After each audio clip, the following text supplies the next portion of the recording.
Assalamualaikum warahmatullahi wabarakatuh. Perkenalkan, nama saya Nur Amelia Andriani dengan NIM MIP 04250010 dari program studi Pendidikan Bahasa dan Sastra Indonesia. Video ini saya buat untuk memenuhi tugas proyek mata kuliah kajian puisi. Baik, langsung saja saya akan membacakan puisi yang berjudul Nyanyian Senja yang Tak Pernah Usai, karya Nur Amelia Andriani. Di pelupuk fajar, embun menulis doa pada daun-daun yang setia memeluk cahaya. Angin menghantar harum tanah ke hati yang lama kehilangan arah. Langit menyulam awan dengan benang kehidupan. Sementara burung-burung menabur lagu di atas ranting yang telah akrab dengan musim gugur dan musim berbunga. Aku belajar kepada sungai yang tak pernah marah pada batu.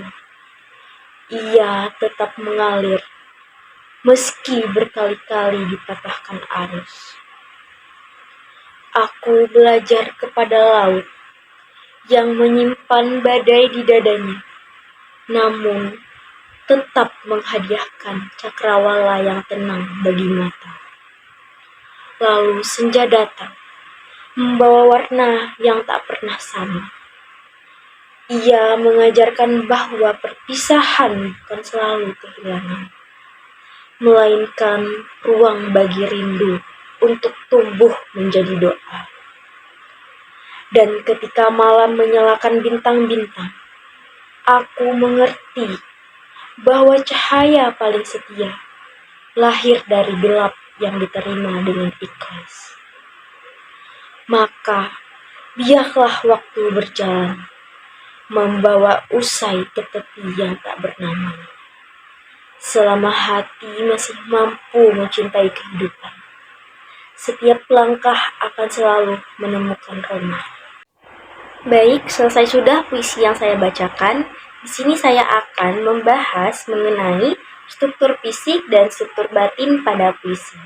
Yang pertama, struktur fisik, yang itu adalah diksi atau pilihan kata.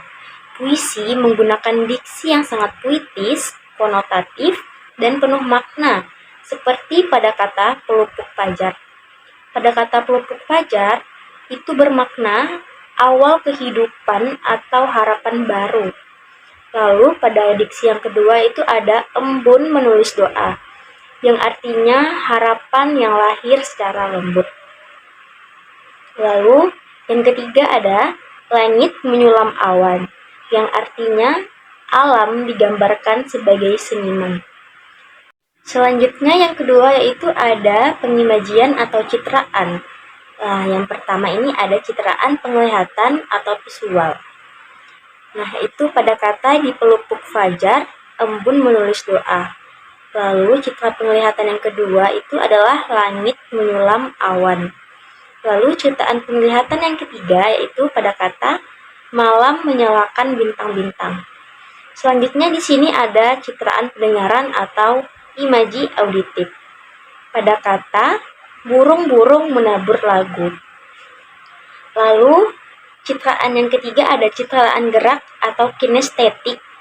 Pada kata ia tetap mengalir.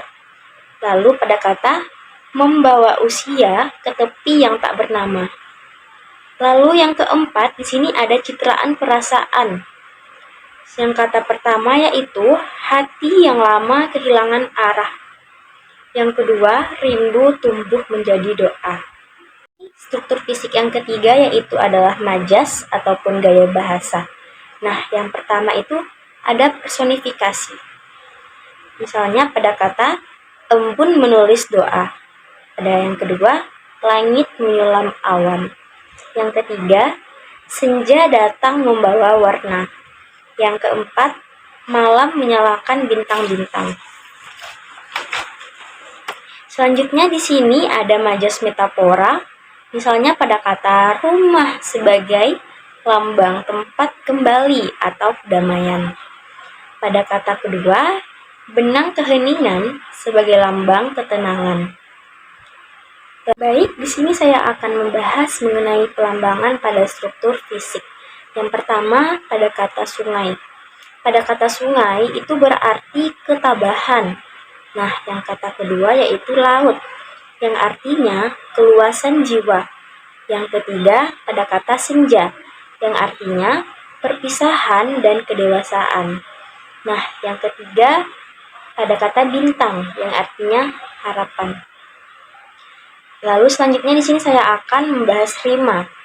Puisi menggunakan rima bebas, sehingga tidak terikat pola bunyi tertentu. Hal ini memberikan keleluasaan dalam menyampaikan emosi dan makna. Selanjutnya di sini saya akan membahas tipografi pada struktur fisik tersebut. Tipografi yang digunakan adalah tipografi asimetris atau selang-seling, yaitu setiap bait disusun secara bergantian antara rata kiri dan rata kanan. Penyusunan ini bertujuan menciptakan keseimbangan visual sekaligus memperkuat makna puisi, seolah menggambarkan dinamika perjalanan hidup yang terus bergerak dari satu fase ke fase berikutnya. Selanjutnya di sini saya akan membahas mengenai analisis struktur batin. Yang pertama yaitu tema. Tema utama puisi adalah perjalanan kehidupan menuju kedewasaan melalui harapan, ketabahan, dan penerimaan. Yang kedua itu ada rasa atau feeling. Perasaan yang diungkapkan penyair itu meliputi kekaguman terhadap keindahan alam, ketenangan batin, keikhlasan, dan menerima cobaan. Selanjutnya di sini saya akan membahas nada atau ton pada struktur batin puisi tersebut. Nah, nada puisi itu bersifat reflektif, mengajak pembaca merenungkan kehidupan. Yang kedua, menenangkan, melalui penggambaran alam yang damai. Yang ketiga, inspiratif, dengan pesan agar tetap tegar dan berharap. Nah, yang terakhir pada struktur batin yaitu adalah amanat.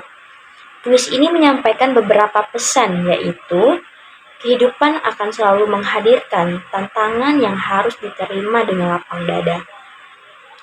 Kedua, alam dapat menjadi guru yang mengajarkan kesabaran, keteguhan, dan keikhlasan. Yang ketiga, harapan akan tetap ada bagi siapapun yang tidak berhenti melangkah. Yang keempat, kedamaian sejati lahir dari hati yang mampu menerima setiap proses kehidupan. Sekian puisi yang saya bacakan dan struktur fisik dan batin pada puisi. Saya ucapkan terima kasih. Wassalamualaikum warahmatullahi wabarakatuh.